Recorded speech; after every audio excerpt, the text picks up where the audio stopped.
ನಮಸ್ಕಾರ.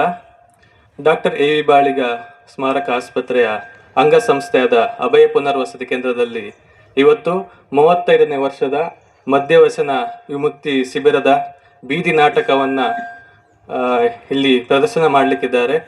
ನಮ್ಮ ಎಲ್ಲ ಸಂಸ್ಥೆಯ ಸ್ಟಾಫ್ ಹಾಗೂ ಕೆಲವು ಸ್ಟೂಡೆಂಟ್ಗಳು ಅವರೊಟ್ಟಿಗೆ ಇದ್ದಾರೆ. ತುಂಬ ಚೆನ್ನಾಗಿ ಮೂಡಿ ಬಂತು ಅಂತ ನಿನ್ನೆ ಹೇಳ್ತಾ ಇದ್ರು. ಹಾಗೆ ನಾವೆಲ್ಲ ಕೂಡ ಕಾತುರದಿಂದ ಕಾಯ್ತಾ ಇದ್ವಿ ನಿಮ್ಮ ಬೀದಿ ನಾಟಕವನ್ನು ನೋಡಲು. ಎಲ್ಲರೂ ಕೂಡ ಶುಭವಾಗಲಿ ಅಂತ ನಾನು ಹಾರೈಸ್ತೇನೆ. Thank you.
ನೆರೆದಿರುವ ಎಲ್ಲ ಸಹೃದಯ ಬಂಧುಗಳಿಗೂ ಸಪ್ರೇಮ ನಮಸ್ಕಾರಗಳು.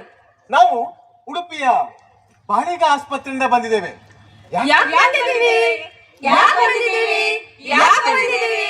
ಒಂದೊಳ್ಳೆ ಸುದ್ದಿ ತಂದಿದ್ದೇವೆ.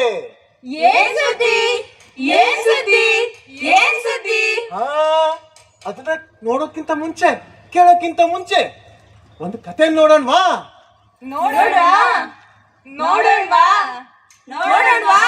ಹಾಗಾದ್ರೆ ಏನ್ ಕತೆದು? ಅದೊಂದು ಒಳಿತಿನ ಕತೆ.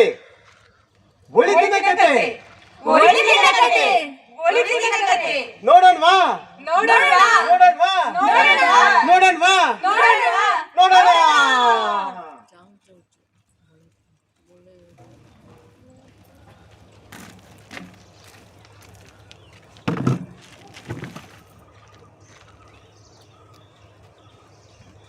ಎಲ್ಲ ಮಾಯಾ ನಾಳೆ ನೀನು ಮಾಯಾ, ಎಲ್ಲ ಮಾಯಾ ನಿನದೆಲ್ಲ ಮಾಯಾ, ನನ್ನ ಕುಡಿದ್ರೆ ಎಲ್ಲ ಮಾಯಾ ನಿನದೆಲ್ಲ ಮಾಯಾ.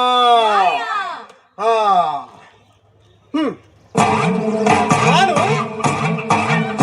ಯಾರು ಅಂತ ಗೊತ್ತಾ? ನಾನು ಮದ್ಯ ಅಂದ್ರೆ ಜನರನ್ನ ಸ್ವರ್ಗಕ್ಕೂ ಹೋಗಕ್ ಬಿಡ್ದೆ, ನರಕಕ್ಕೂ ಹೋಗಕ್ ಬಿಡ್ದೆ, ರಸ್ತೆ ಮೇಲೆ ತೂಲಾಡ್ಸಿ ಓಡಾಡ್ಸಿ ಬೀಳ್ಸಿ ಖುಷಿ ತಗೋತೀನಲ್ಲ, ಆ ಮದ್ಯ ನಾನು. ಹೌದು, ನನಗೆ ತುಂಬಾ ಹೆಸರಿದೆ. ಹೆಂಡ, ಶೇಂದಿ, ಸರಾಯಿ, ವಿಸ್ಕಿ, ಬ್ರ್ಯಾಂಡಿ, ರಮು, ವೈನು, ಇದೇ ತರ ಸಹಸ್ರನಾಮ ನನಗಿಲ್ಲ. ಜನ ನನ್ನನ್ನ ತುಂಬಾ ಸರಳ ಅಂತ ಅನ್ಕೋಬಿಟ್ಟಿದ್ದಾರೆ. ಆದ್ರೆ ಅವರಿಗೇನು ಗೊತ್ತು, ಮೊದಲು ಅವರು ನನ್ನನ್ನ ಕುಡಿತಿದ್ದೀನಿ ಅಂತ ಅನ್ಕೋತಾರೆ. ಇಲ್ಲ, ಮೊದಲು ಅವರು ನನ್ನ ಕುಡಿತಾರೆ, ಆದ್ರೆ ನಾನು ಅವರ ಮಿದುಳಿನ ಮೇಲೆ ಮೊದಲು ಅಟ್ಟು ಹೋಗ್ತೀನಿ. ಹಾಗೆ ಹಂತ ಹಂತವಾಗಿ ಅವನನ್ನ ಕುಡಿತೀನಿ, ಅವನ ಸಂಸಾರವನ್ನ ಕುಡಿತೀನಿ, ಅವನ ಸರಸ್ಸನ್ನು ಕುಡಿಯುವಂತಹ ರಾಕ್ಷಸ ನಾನು, ರಾಕ್ಷಸ. ನೋಡಿ ನೋಡಿ ನೋಡಿ ನೋಡಿ ಅಲ್ಲಿ ನೋಡಿ, ನಾನಿಲ್ದೆ ವಿಲ ವಿಲ ವಿಲ ವಿಲ ವಿಲ ವಿಲ ಅಂತ ಒತ್ತ ಹಾಕ್ತಿರೋ ನೋಡಿ. ನೋಡಿ ಅವನ ಜೀವನವನ್ನ, ಆ ರೀತಿ ಜೀವನವನ್ನ ತೆಗೆದುಕೊಳ್ಳುವಂತಹ ರಾಕ್ಷಸ ನಾನು. ನೋಡಿ ಅವನ ಕಥೆಯನ್ನ.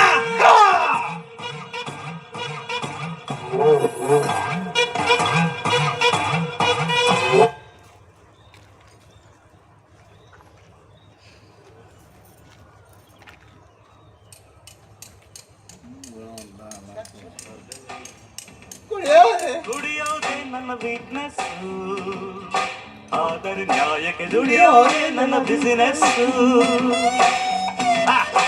ದುಡಿಯೋದೇ ನನ್ನ ವೀಕ್ನೆಸ್, ಆದರೆ ನ್ಯಾಯಕ್ಕೆ ದುಡಿಯೋದೇ ನನ್ನ business. Stop! Stop music! Stop! Stop! Oh, ಎಲ್ಲರಿಗೂ ನಮಸ್ಕಾರ. ನಮಸ್ಕಾರ. ನೋಡಿ, ನಾನೊಬ್ಬ ಸಾದಾ ಸೀದಾ ಕುಡ್ಕ. ಯಾರು ಹೇಳಿ? ಸಾದಾ ಸೀದಾ ಕುಡ್ಕ ನಾನು. ಹಾ, ಇಲ್ಲಿ ಯಾಕೆ ಬಂದಿದ್ದೀನಿ ಗೊತ್ತಾ? ಕುಡುಕರು ಕುಡಿದಾಗ ಸತ್ಯ ಹೇಳ್ತಾರೆ ಗೊತ್ತಾ? ಜಗತ್ತಲ್ಲಿ ಹೇಳ್ತಲ್ವಾ ಕುಡಿದಾಗ ಸತ್ಯ ಹೇಳ್ತಾರಂತ. ಅದಕ್ಕೆ ಒಂದು ಸತ್ಯ ಹೇಳೋಣ ಅಂತ ಬಂದಿದ್ದೀನಿ. ಏನ್ ಸತ್ಯ? ತಂದೆ ತಂದೆ ಹೇಳೋದು. ಮೊದಲು ನನ್ನ ಫ್ರೆಂಡ್ಸು ಎಲ್ರು ಬಾ ಮಜಾ ಬರುತ್ತೆ ಕುಡಿ ಅಂತಂದ್ರು. ಕುಡಿಯಕ್ಕೆ ಹೋದೆ, ಶುರು ಮಾಡಿದೆ.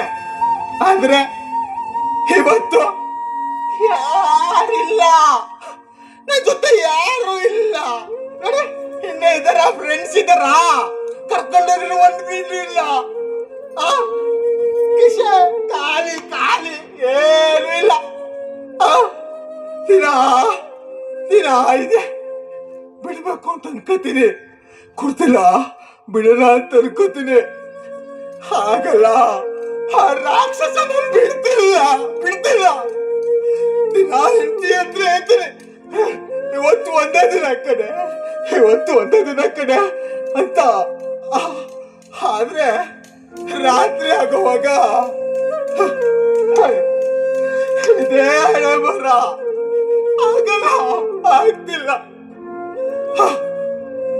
ಒಂದು ಸತ್ಯ ಹೇಳ್ತೀನಿ ಕೇಳಿ, ಕುಡ್ದು ನಶೆ ಮಾಡಿ ಉದ್ದರಾಗಿರೋನು ಯಾವನು ಇಲ್ಲ. ಯಾರು ಉದ್ದರಾಗಿಲ್ಲ.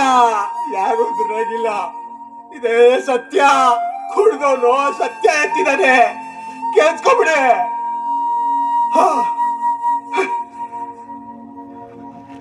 ಹೇಳು, ಮನೆಗೆ ಹೋಗ್ಬೇಕಲ್ವಾ?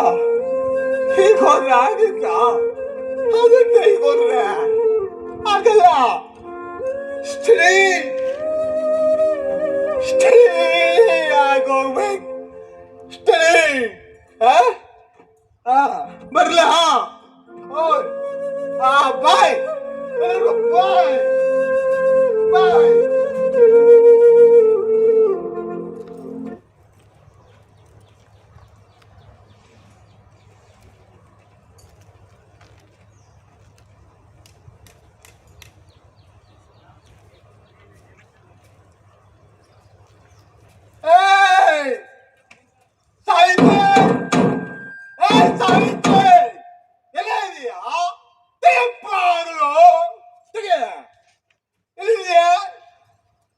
ಅಯ್ಯೋ ದೇವ್ರೆ, ಈ ನಿತ್ಯಗಳು ಯಾವತ್ತೂ ಕೊನೆಯಾಗುತ್ತೆ ಏನು? ದಿನ ಬೆಳಗಾದ್ರೆ ದೇವ್ರ ತರ ಇರ್ತಾರೆ, ರಾತ್ರಿ ಆದ್ರೆ ಈ ರಾಕ್ಷಸ ರೂಪ. ನಮ್ಮನೆ ಕುಡಿತದಿಂದ ನರ್ಕ ಆಗೋಗಿದೆ. ದೇವ್ರೆ, ಇದಕ್ಕೆಲ್ಲ ಯಾವತ್ತಪ್ಪ ಕೊನೆ? ಯಾವತ್ತು ಕೊನೆ?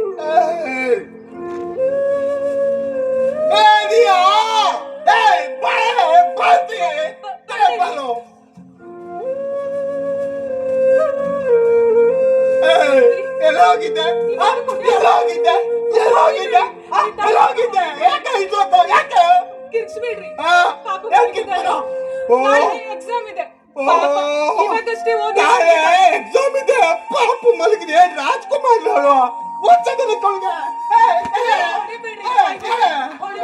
ನೀನ್ ಮತ್ತೆ ಬರಬೇಡ, ಸಿಕ್ಕಾಬಿಡ್ತೀನಿ.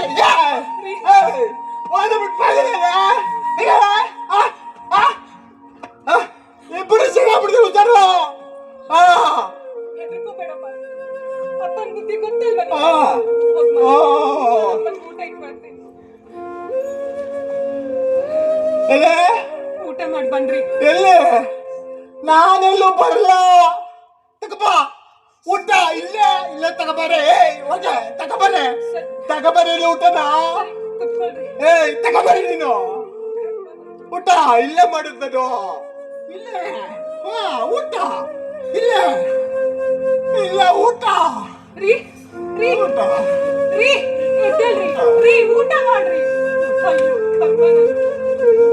ನಿತ್ಯ ಇದ್ದೇ ಗೋಳು ಬೆಳಗ್ಗೆ ಹೋಗ್ತಾ ಹೇಳ್ತಾರೆ ಕುಡಿಯಲ್ವೇ ನಾನು ಕುಡಿಯಲ್ಲ ಸಾವಿತ್ರಿ ಅಂತ ರಾತ್ರಿ ಬರ್ತಾ ಕಂಟು ಪೂರ್ತಿ ಕುಡ್ಕೊಂಡ್ಬಿಡ್ತಾರೆ ನೋಡಿದ್ರಲ್ಲ ಕುಡ್ಕೊಂಡ್ಬಂದು ಮಾತ್ರನ ದನ ಹೊಡೆದಾಗ ಹೊಡಿತಾರೆ ಆ ಹಿಂಸೆ ಆ ನೋವು ನನಗೆ ಮಾತ್ರ ಗೊತ್ತು ಒಂಟಿ ಹೆಂಗಸು ಈ ಮಗಳನ್ನ ಹಿಡ್ಕೊಂಡು ಈ ಸಮಾಜದಲ್ಲಿ ಹೇಗಿರ್ಬೇಕು ಅಕ್ಕಪಕ್ಕದ ಮನೆ ಹತ್ರ ಹೋದ್ರೆ ಆ ಒಟ್ಟಾರದಲ್ಲಿ ಏನಂತಾರೆ ಗೊತ್ತಾ ನಿಮ್ ಗಂಡ ಕುಡ್ಕ ರಾತ್ರಿ ಬರ್ತಾ ತುಲಾರ್ಕೊಂಡ್ ಬರ್ತಾರೆ ಒಂದ್ ಹೇಳಕ್ಕಾಗಲ್ವಾ ಅಂತ ಸೀತು ಅನ್ನೋ ನಾಚಿಕೆದ್ ಮಾತ್ವೆ ನನ್ ಮಗ್ಳು ಬೀದಿಲಿ ಹೋಗ್ತಾ ಹೇಳ್ತಾರೆ ನೋಡಿ ಆ ಕುಡ್ಕದ್ ಮಗ್ಳು ಬಂದ್ಲು ಅಂತ ಇದನ್ನೆಲ್ಲ ಕೇಳ್ಕೊಂಡು ಇನ್ನೆಷ್ಟು ದಿವಸ ಹೀಗಿರ್ಬೇಕು ಒಂದ್ಸತಿ ಅನ್ಸುತ್ತೆ ಎಲ್ಲಾದ್ರೂ ಹೋಗಿ ಅಮ್ಮ ಇಲ್ಲ ಮಗ ನಿನ್ನೆ ನಮ್ಮಟ್ಟಿ ಮಾಡಿ ನಾನು ಎಲ್ಲಿಗೆ ಹೋಗಿ ಸಾಯಿ ಇದೆಲ್ಲ ಬಿಡು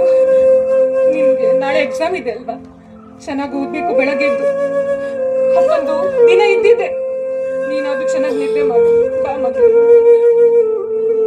ಅಮ್ಮ ನೀನು ನನ್ನ ಜೊತೆ ಮಲ್ಕೋ ಸರಿ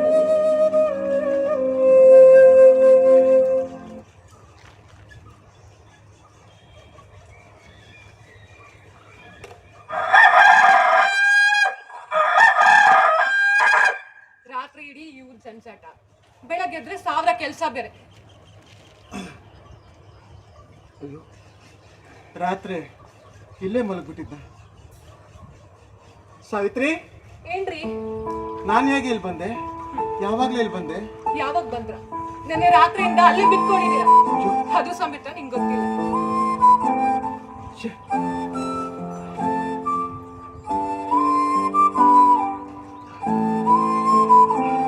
ಮಗಳೇ ಅಮ್ಮ ಅಪ್ಪ ಎದ್ರಮ್ಮ ಯಾಕೆ ಮಗಳೇ ಓಡ್ತಿದೀಯಾ ಎತ್ರ ನಿಮ್ಮಪ್ಪ ಯಾಕೆ ಮಾಡಿ ಓಡ್ತಿದ್ದೀರ ಅಂತ ಅವಳ ಹತ್ರ ಏನ್ರಿ ಕೇಳ್ತೀರಾ ನನ್ನ ಹತ್ರ ಕೇಳಿ ಏನೇ ಆಯ್ತು ದಿನ ಈ ಗೋಳಿ ನೋಡಿ ನಂಗಂತೂ ಸಾಕಾಗಿ ಹೋಗಿದೆ ಪರಿಜ್ಞಾನ ಇದೆಯೇನ್ರಿ ನಿಮ್ಗೆ ರಾತ್ರಿ ಕಂಟಿ ಪಟ್ಟಿ ಕುಟ್ಕೊಂಡ್ ಬರ್ತೀರಲ್ಲ ಅದ್ರ ಪ್ರಭಾವ ಹೇಗಿರುತ್ತೆ ಅಂತ ಗೊತ್ತಾ ನಿಮ್ಗೆ ಬೀದಿಯಲ್ಲಿ ನೋಡ್ರಿ ಒಂದ್ಸಲ ನೋಡಿ ಆ ಒಟ್ಟಾರದಲ್ಲಿ ಆ ಹೆಂಗಸರು ಹೇಗ್ ಚೀರಾಡ್ತಾರೆ ನಮ್ಮನ್ನ ನೋಡಿ ಹೇಗೆ ತುಚ್ಛವಾಗಿ ನಗುತ್ತಾರೆ ಅಂತ ಗೊತ್ತಾ ನಿಮ್ಗೆ ಒಂದ್ ದಿವ್ಸ ಆದ್ರೂ ಇದ್ರ ಬಗ್ಗೆ ಪರಿಜ್ಞಾನ ಆದ್ರೂ ಇದೆಯಾ ನಿಮ್ಗೆ ಮನೇಲಿ ಸಾಮಾನ್ ನೋಡ್ರಿ ಎಷ್ಟು ದಿವಸ ಆಯ್ತು ಎಷ್ಟು ತಿಂಗಳಾಯ್ತು ಅಂತ ಒಂದ್ ಸಾಮಾನ್ಯದ ನೆಟ್ಟಗಿದ್ಯಾ ಇಷ್ಟು ಪಾತ್ರೆ ಪಗಡೆನೆಲ್ಲ ತಗೊಂಡ್ ಹೋಗಿ ಅಲ್ಲಿ ಅಡವಿಟ್ಟಿದ್ದೀರಲ್ಲ ಗಂಟು ಪಟ್ಟಿ ಕುತ್ಕೊಂಡ್ ಬರ್ತೀರಾ ಇನ್ನು ಉಳ್ದಿರೋದು ನಾನು ನನ್ ಮಗಳು ತವ್ರ ಮನೆಯಿಂದ ಕೊಟ್ಟಿಗೆ ತಾಳಿ ಇದನ್ನು ತಗೊಂಡು ಮಾಡಿ ಸಾವಿತ್ರಿ ಆ ಮಾತಾಡ್ಬೇಡ ಸಾವಿತ್ರಿ ಕ್ಷಮಿಸು ಕ್ಷಮಿಸು ಕ್ಷಮೆ ಮಗಳೇ ಮಗಳೇ ಕ್ಷಮಿಸು ಮಗಳೇ ಇಲ್ಲ ಅಪ್ಪ ಇಲ್ಲ ದಿನ ಬೆಳಿಗ್ಗೆ ಕುಡ್ಕೊಂಡ್ ಬರಲ್ಲ ಅಂತ ಹೇಳ್ತೀರಾ ಆದ್ರೆ ರಾತ್ರಿ ಕುಡ್ಕೊಂಡ್ ಬಂದು ನಂಗೆ ಹೊಡಿತೀರಾ ಓದಿದ್ದೆಲ್ಲಾನು ಮರ್ತೋಗತ್ತ ನಂಗೆ ಎಕ್ಸಾಮ್ ಅಲ್ಲಿ ಹೋಗಿ ಏನ್ ಬರೀಲಿ ನಾನು ಕ್ಷಮಿಸ್ಬಿಡು ಮಗಳೇ ಇಲ್ಲ ಅಪ್ಪ ನನ್ನ ಹತ್ರ ಮಾತಾಡಿಸ್ಬೇಡಿ ನಂಗೆ ನಿನ್ನಂತ ಅಪ್ಪ ಬೇಡ ಅಯ್ಯೋ ಮಗಳೇ ಕಾಲೇಜಿಗೆ ಲೇಟ್ ಆಯ್ತು ಮಗಳೇ ಅಯ್ಯೋ ಅಂತ ಬಂದು ಮಗಳೇ ಹುಷಾರೇ ಎಕ್ಸಾಮ್ ಚೆನ್ನಾಗಿ ಬರೀ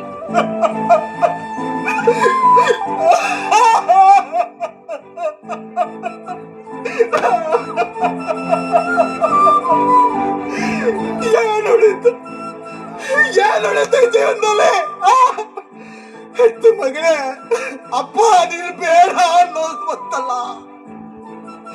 ಇನ್ನೇನುಳಿತು ಈ ಜೀವನದಲ್ಲಿ ಏನುಳಿತು ಇನ್ನು ಕುಡಿದ್ರೆ ಈ ಜೀವನಕ್ಕೆ ಏನಾದ್ರು ಬೆಲೆ ಇದೆಯಾ ಈ ಮನುಷ್ಯತ್ವಕ್ಕೆ ಏನಾದ್ರು ಬೆಲೆ ಇದೆಯಾ ಅಥವಾ ನನ್ನ ಮನುಷ್ಯ ಆಗಕ್ಕೆ ಏನಾದ್ರು ಬೆಲೆ ಇದೆಯಾ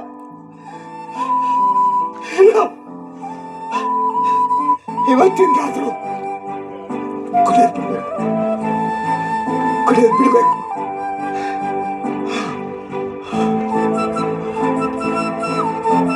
ಸಾವಿತ್ರಿ ಇವತ್ತೊಂದನ್ನ ಕೊನೆಯ ಅವಕಾಶ ಅಂತ ಕೊಟ್ಬಿಡು ಸಾವಿತ್ರಿ ಕೊನೆ ಅವಕಾಶ ದಿನ ಹೀಗೆ ಹೇಳ್ತೀನಿ ಅದೊಂದು ಗಾದೆ ಇದೆಯಲ್ಲ ದಿನ ಸಾಯೋರ್ಗೆ ಅಳೋರು ಯಾರು ಅಂತ ಹಾಗಾಗಿ ಇಲ್ಲ ಸಾವಿತ್ರಿ, ಕೊನೆಗೊಂದು ಅವಕಾಶ ಸಾವಿತ್ರಿ. ಇವತ್ತಿಂದ ಕುಡಿಯಲ್ಲ, ಇವತ್ತಿಂದ ಕುಡಿಯಲ್ಲ ಸಾವಿತ್ರಿ. ಹಾ, ಭಟ್ರ ಮನೆಗೆ 3 ದಿನ ಹಿಂದೆ ಬರ್ತೆ ಅಂತ ಹೇಳಿದ್ದೆ, ಆದ್ರೆ ಇವತ್ತಾದ್ರೂ ಹೋಗಕ್ಕಾಗಿಲ್ಲ. ಈಗ ಹೋಗಿ ನೋಡ್ತೀನಿ, ಏನಾದ್ರೂ ಕೆಲಸ ಇದ್ರೆ ಮಾಡ್ಕೊಂಡು ಬರ್ತೀನಿ.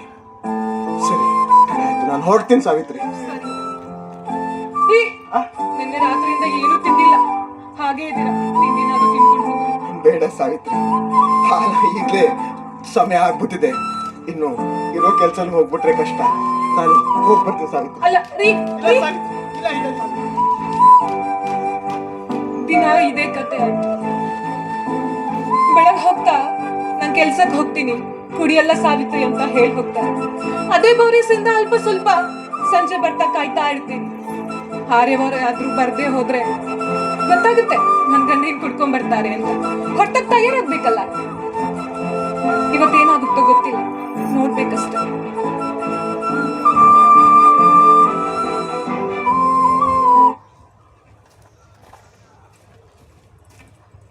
ಹೇ ಕಾರ್ತಿಜ, ಇಲ್ಲಿ ನೋಡು.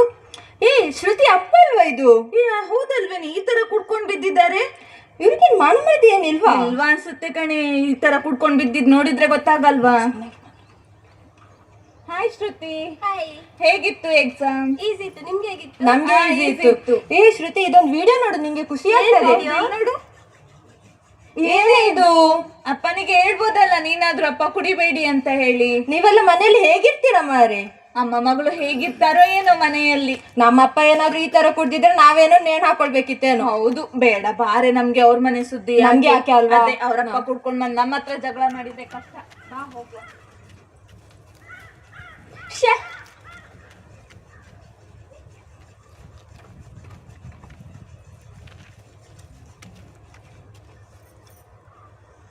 ನೋಡಿ, ಒಂದು ಮದುವೆಗೆ ಹೋಗ್ಲಿಕ್ಕೆ ಉಂಟು. ಏನು ಅಂತಂದ್ರೆ ಎಲ್ಲ ಕೆಲಸ ನಾವೇ ಮಾಡಬೇಕು. ಕೆಲಸಕ್ಕೆ ಅಂತ ಹೇಳಿದ್ರೆ ಇವರು ಕೆಲಸಕ್ಕೆ ಬರೋದಿಲ್ಲ, ಬೇರೆ ಎಲ್ಲೋ ಹೋಗ್ತಾರೆ.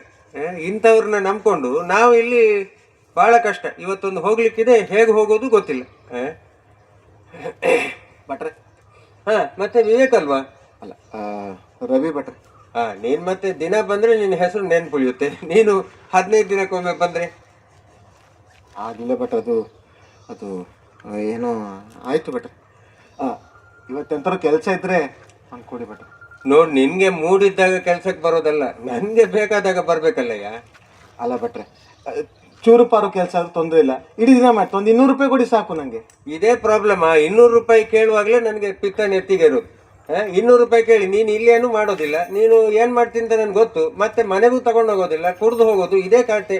ಹೆಂಡತಿ ಮಕ್ಕಳ ಬಗ್ಗೆ ಏನಾದರೂ ಸ್ವಲ್ಪ ಒಂದು ಯೋಚನೆ ಮಾಡಬೇಕಲ್ಲ. ಇಷ್ಟು ಬೇಜವಾಬ್ದಾರಿ ಆದರೆ ಯಾಕಪ್ಪ ಬದುಕಬೇಕು? ಇಲ್ಲ ಭಟ್ರೆ, ಇವತ್ತಿನ ಕುಡಿಯೋದಿಲ್ಲ ಭಟ್ರೆ, ಇವತ್ತಿನ ಕುಡಿಯೋದಿಲ್ಲ. ಏನೋ ನನಗೂ ಅನಿವಾರ್ಯ ಇದೆ ಇವತ್ತು, ಬೇರೆ ದಾರಿ ಇಲ್ಲ.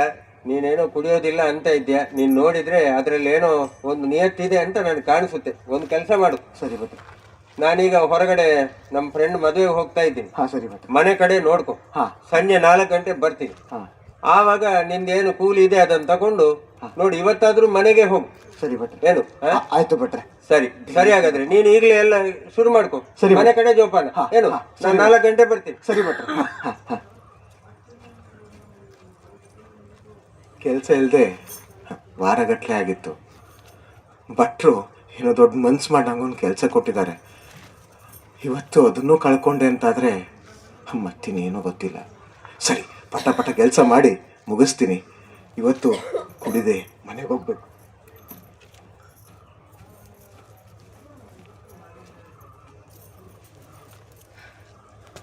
ಪಾಪು ಬರ್ತಾಳೆ ಎಕ್ಸಾಮ್ ಎಲ್ಲ ಮುಗಿಸ್ಕೊಂಡು, ಏನಾದ್ರು ಮಾಡಿರ್ಬೇಕು. ಅಮ್ಮ, ಹೇ ಬಂದೇನೆ ಪಾಪು, ಹೇಗಿತ್ತು ಎಕ್ಸಾಮ್? ಚೆನ್ನಾಗಿ ಬರ್ದಿಯಾ?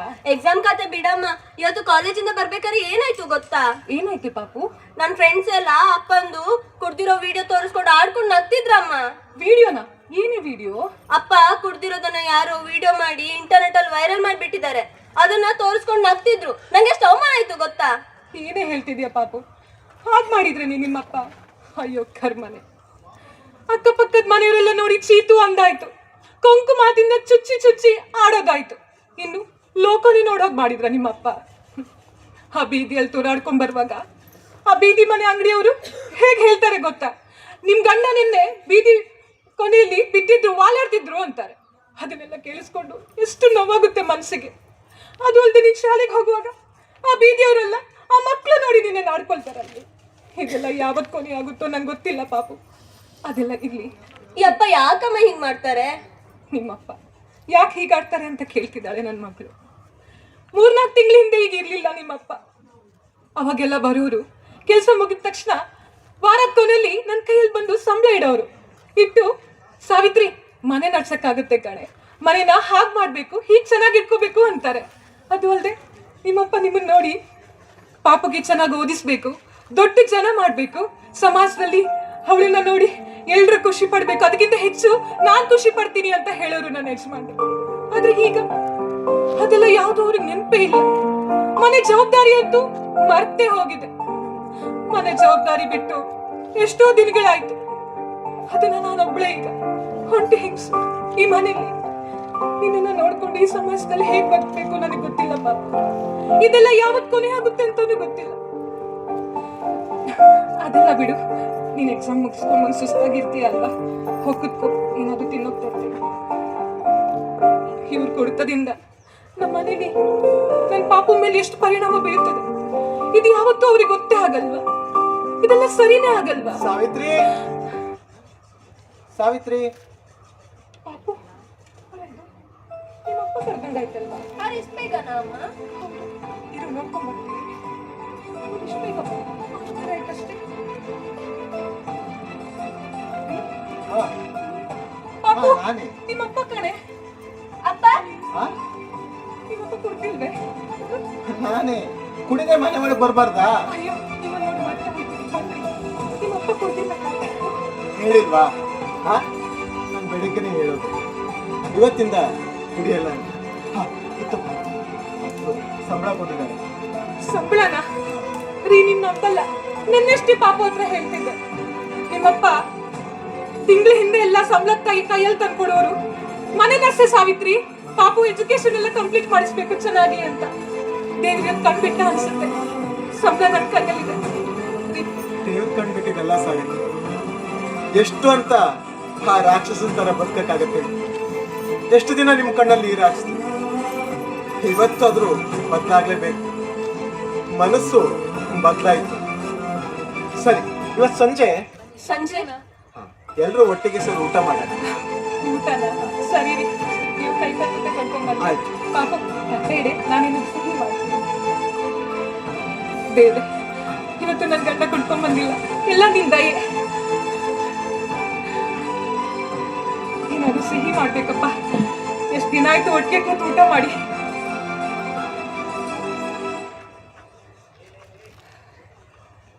ಇವತ್ತಾದ್ರೂ ಖುಷಿ ಖುಷಿಯಿಂದ ಊಟ ಮಾಡ್ಬೇಕು.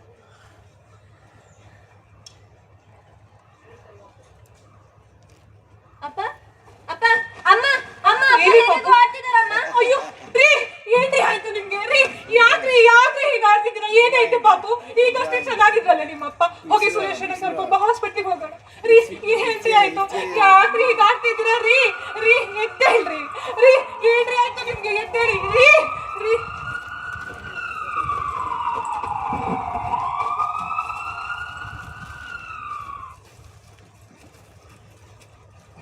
ರವಿ ಮನೆ ಅವರು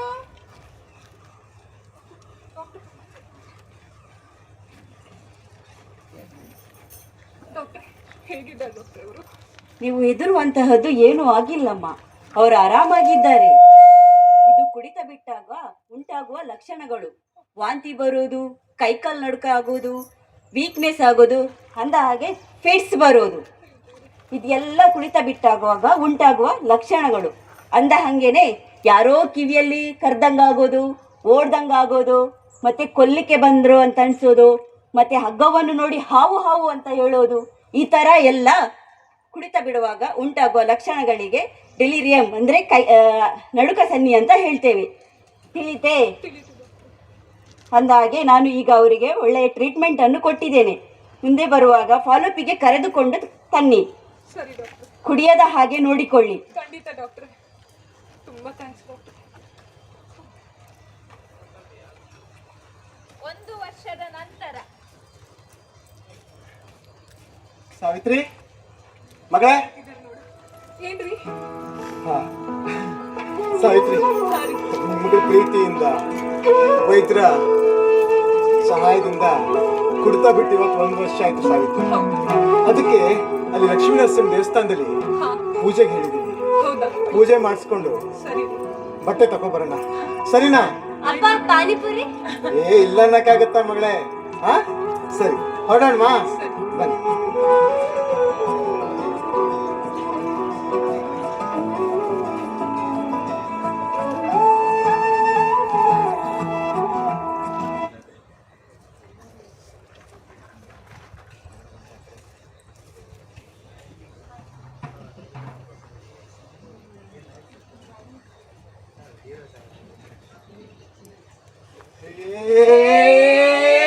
ನಾವು ಬಂದೇವ, ನಾವು ಬಂದೇವ, ನಾವು ಬಂದೇವ, ನಾವು ಬಂದೇವ, ನಾವು ಬಂದೇವ, ನಾವು ಬಂದೇವ, ನಾವು ಬಂದೇವ, ನಾವು ಬಂದೇವ, ನಾವು ಬಂದೇವ, ನಾವು ಬಂದೇವ, ನಾವು ಬಂದೇವ, ನಾವು ಬಂದೇವ.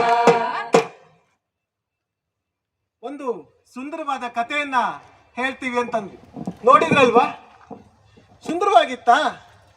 ಹಾ, ಆದ್ರೆ ಒಂದು ಒಳ್ಳೆ ಸುದ್ದಿ ಹೇಳ್ತೀವಿ ಅಂತ ಹೇಳಿದ್ವಿ. ಸುದ್ದಿ ಕೇಳೋಣವಾ? ಏನ್ ಸುದ್ದಿ ಕೇಳೋಣವಾ? ಕೇಳೋಣವಾ? ರಂಗಣ್ಣ. ಎಲ್ರಿಗೂ ನಮಸ್ಕಾರ. ನಾವು ಡಾಕ್ಟರ್ ಎ ವಿ ಬಾಳಿಗ ಸ್ಮಾರಕ ಆಸ್ಪತ್ರೆಯಿಂದ ಬಂದಿರುವಂಥದ್ದು.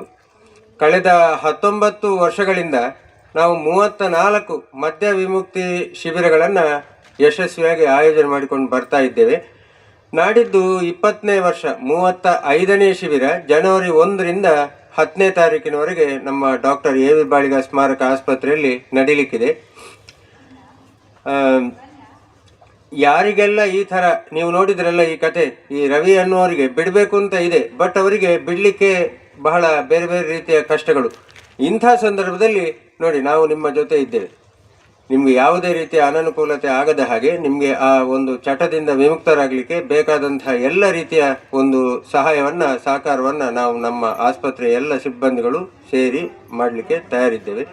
ನೀವು ಮಾಡಬೇಕಾಗಿರೋದಿಷ್ಟೇ, ಈ ಥರ ಮದ್ಯವನ್ನು ಬಿಡಬೇಕು ಅಂತ ಇದ್ದವರು ಅಥವಾ ನಿಮ್ಮ ಫ್ರೆಂಡ್ ಸರ್ಕಲಲ್ಲಿ ನಿಮ್ಮ ರಿಲೇಟಿವ್ಸಲ್ಲಿ ಯಾರಾದರೂ ಇದ್ದರು ಅಂತಂದರೆ ನೀವು ಡಿಸೆಂಬರ್ 27ನೇ ತಾರೀಕಿನ ಒಳಗಡೆ ನಮ್ಮ ಆಸ್ಪತ್ರೆಯಲ್ಲಿ ಹೆಸರನ್ನು ನೋಂದಾವಣೆ ಮಾಡಿಕೊಳ್ಬೇಕು. ಡಿಸೆಂಬರ್ 31 ಮಧ್ಯಾಹ್ನ 2 ಗಂಟೆಯಿಂದ ರಾತ್ರಿ 8 ಗಂಟೆ ಒಳಗಡೆ ಇಲ್ಲಿ ಏನು ಅಡ್ಮಿಷನ್ ಪ್ರೊಸೀಜರ್ಸ್ ನಡೆಯುತ್ತೆ. ಏನು ಅಂತಂದರೆ 1,000 ರೂಪಾಯಿ ರಿಜಿಸ್ಟ್ರೇಷನ್ ಫೀಸ್ ಇರುತ್ತೆ. ಅದು ಬಿಟ್ಟು ವೈದ್ಯಕೀಯ ಶುಲ್ಕ ಅಥವಾ ಟ್ರೀಟ್ಮೆಂಟು ಎಲ್ಲವೂ ಕೂಡ ಇಲ್ಲಿ ಉಚಿತವಾಗಿರುತ್ತೆ. ಮಹಿಳೆಯರಿಗೆ ಪ್ರತ್ಯೇಕ ವಸತಿಯ ವ್ಯವಸ್ಥೆ ಕೂಡ ಇದೆ. ಸೊ ಆದಷ್ಟು ಹೆಚ್ಚಿನ ಸಂಖ್ಯೆಯಲ್ಲಿ ಇದರ ಸದುಪಯೋಗವನ್ನು ಪಡ್ಕೊಳ್ಬೇಕು ಅಂತ ಹೇಳಿ ನಾವು ಡಾಕ್ಟರ್ ಎ ವಿ ಬಾಳಿಗ ಸ್ಮಾರಕ ಆಸ್ಪತ್ರೆ ವತಿಯಿಂದ ನಿಮ್ಮೆಲ್ಲರನ್ನ ಕಳಕಳಿಯಿಂದ ವಿನಂತಿ ಮಾಡಿಕೊಳ್ತಾ ಇದ್ದೇವೆ. ಎಲ್ಲರಿಗೂ ವಂದನೆಗಳು. ಎಲ್ಲರಿಗೂ ನಮಸ್ಕಾರ.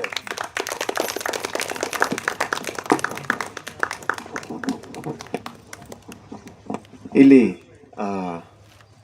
ಒಂದು ಪ್ರದರ್ಶನ ಮಾಡಬೇಕು ಅಂತ ನಾಗರಾಜ್ ಸರ್ ಅವರು ಕೇಳಿದರು ನಿನ್ನೆ. ಆದರೆ ಇವತ್ತು ಅದಕ್ಕೊಂದು ಸದಾವಕಾಶ ನಮ್ಗೆ ಸಿಕ್ಕಿದೆ. ಈಗ ಅವಕಾಶಕ್ಕೆ ನಿಮ್ಮೆಲ್ಲರಿಗೂ ಸಹ ನಾವು ಅನಂತ ಧನ್ಯವಾದಗಳನ್ನು ಸಮರ್ಪಣೆ ಮಾಡ್ತಿದ್ದೀವಿ. ಮತ್ತೊಮ್ಮೆ ಮಗದೊಮ್ಮೆ ಧನ್ಯವಾದಗಳು.